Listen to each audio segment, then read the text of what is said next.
அடிக்க மாட்டா கை தூக்குடா அடிக்க மாட்டா கை தூக்குடா அடிக்க மாட்டா அடிக்க மாட்டா கை தூக்குடா கை தூக்குடா கை தூக்குடா ஏய் வெயிட் வா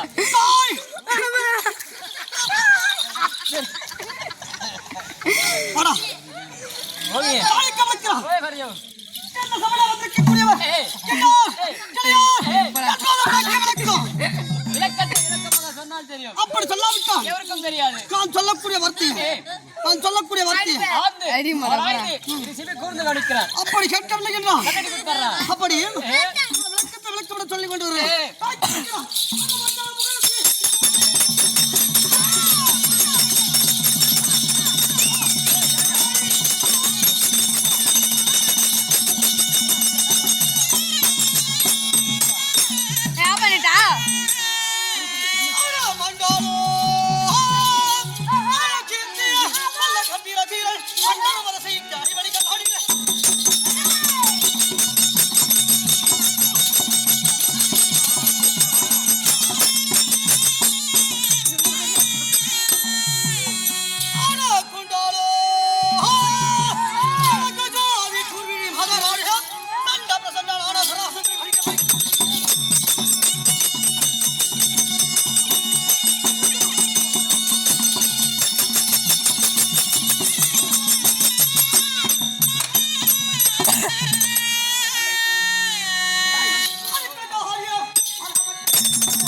தெரியும். அப்படியும் இதோட விளக்கத்தை விளக்கம் சொல்லிக் கொண்டு வருகிறேன். எப்படி என்றால் நாடோ மரகத நாடு. நாடோ மரகத நாடு. நாடோ மரகத நாடு. மரகத நாடு. இந்த மரகத நாட்டை ஆதி நீதி தவறாமல் அரசாட்சி செய்து வரக்கூடியவரோ இவருடைய தந்தையாக வரக்கூடிய பிரகத்த மன்னன். பிரகத்த மன்னனோ முதல் தாரமாக பற்பணி அம்மையார் மணந்தார். பற்பணி அம்மையாரை மணந்தவரே அந்தவருக்கோ வெகு நாட்களாக புத்திர பாக்கியம் கிடையாது. என்னது புத்திரபாகம்? புத்திர பாகமா? பாக்கியம். கும்பி பாகமா? அந்தவருக்கோ புத்திர பாக்கியம் கிடையாது. பாகம். புத்திர பாக்கியம் கிடையாது. பாக்கியம். புத்திர பாக்கியம் கிடையாது. கருத்தினாலே என்ன ஒரு ஆணாக பிறந்தவன் முதல் தாரத்தை மணப்பதே பாவம்.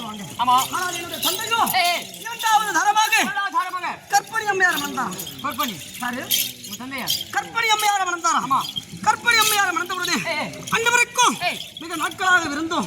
அந்தவருக்கும் புத்திரவாக கிடையாது. ஏன்னா என்னோட தந்தை நினைத்தாரா எனக்கு நாடு இருந்த என்ன, நகரம் இருந்த என்ன, செல்லம் இருந்த என்ன, பொருள் இருந்த என்ன, இந்த நாட்டை ஆளுவதற்கு ஒரு மகன் கிடையாது அப்படி என்று மனவருத்தப்பட்டார். மனவருத்தப்பட்டவுடனே தந்தையாரோ என்ன செய்தான்? இந்த நாடு நகரத்திற்கு வைத்து நாம் என்ன செய்ய போகிறோம்?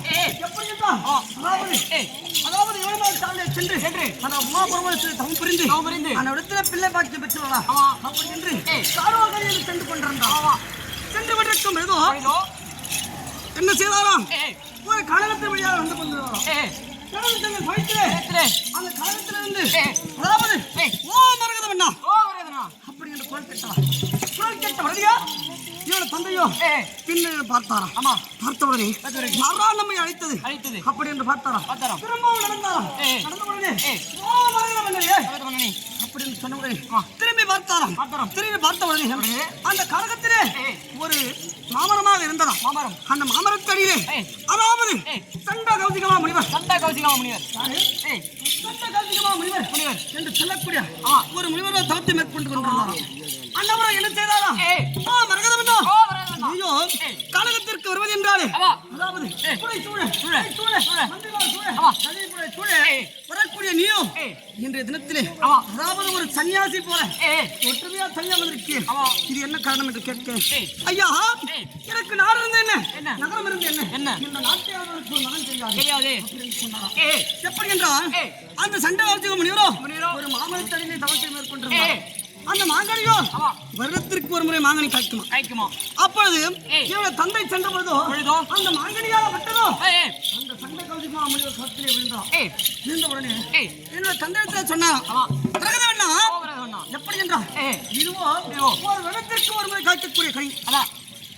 இந்த கனியை புசித்து நீ என்ன அதாவது என்ன நினைத்து செய்கிறாயோ அது உனக்கு நடக்கும் என்று தந்தையோ அதை இரு கரங்களால் பெற்று வந்தாரோ அரண்மனை.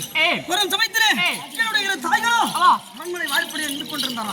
நின்று கொண்டிருந்த உடனே அண்ணா பாருங்கள் அப்படி சொல்ல ஒரு தந்தையோ ஓட்டோட்டமாக பாசத்துடன் நேசத்துடன் சென்ற உடனே அதாவது கேட்டாங்க என்னுடைய தாய்மார்கள் அதாவது இத்தனை நாட்களாக எங்க எங்களை விட்டு போயிருக்கீங்க அப்படி என்று கேட்க தந்தையார் சொன்னாராம் நாடு இருந்து என்ன, நகரம் இருந்து என்ன, இந்த நாட்டை ஆளுவதற்கு மகன் கிடையாது என்று சொல்லி அதாவது ஒரு சன்னியாசி போல சென்று கொண்டிருந்தேன்.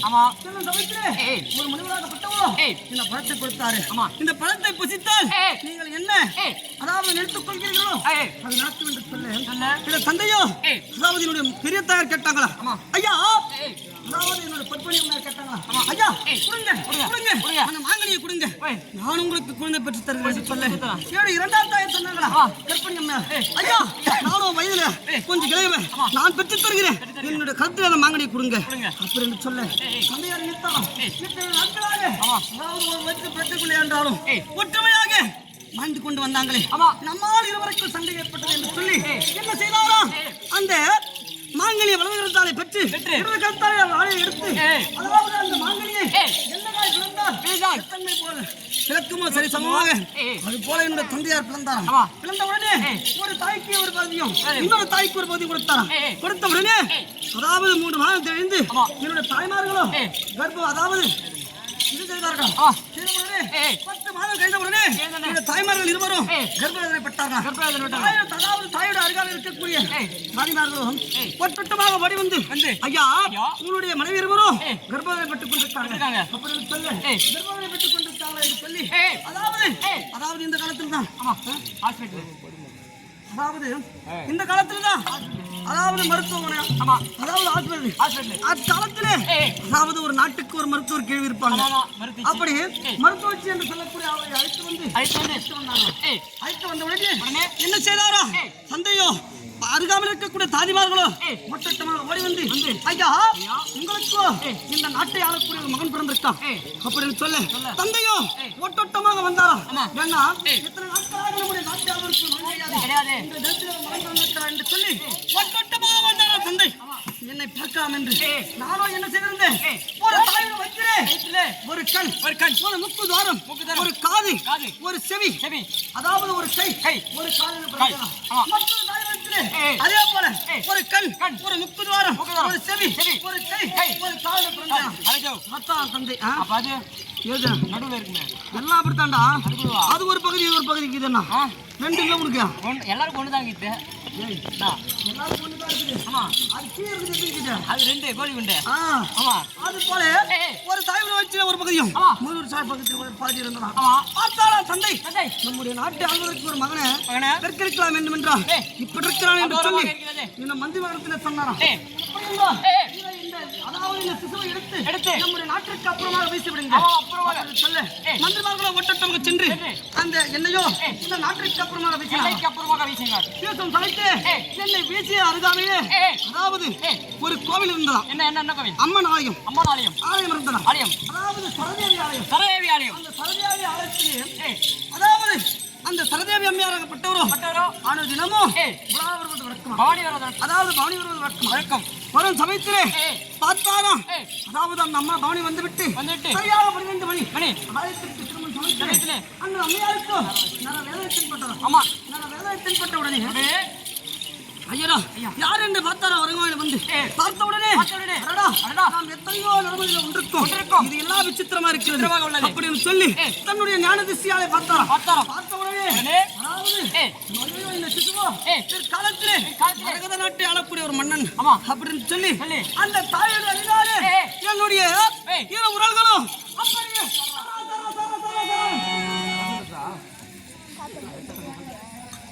ஒட்டி கொண்டது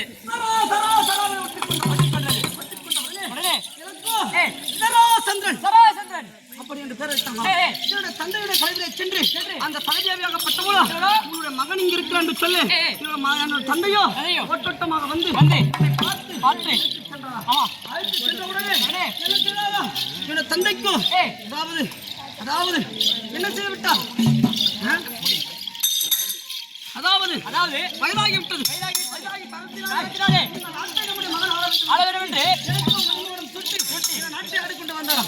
தந்தை போலவே நானும் இரு தாரத்தை மறந்த உடனே அதாவது நந்தனி சொந்தனி என்று சொல்லக்கூடிய இரு மகளை பெற்றெடுத்த உடனே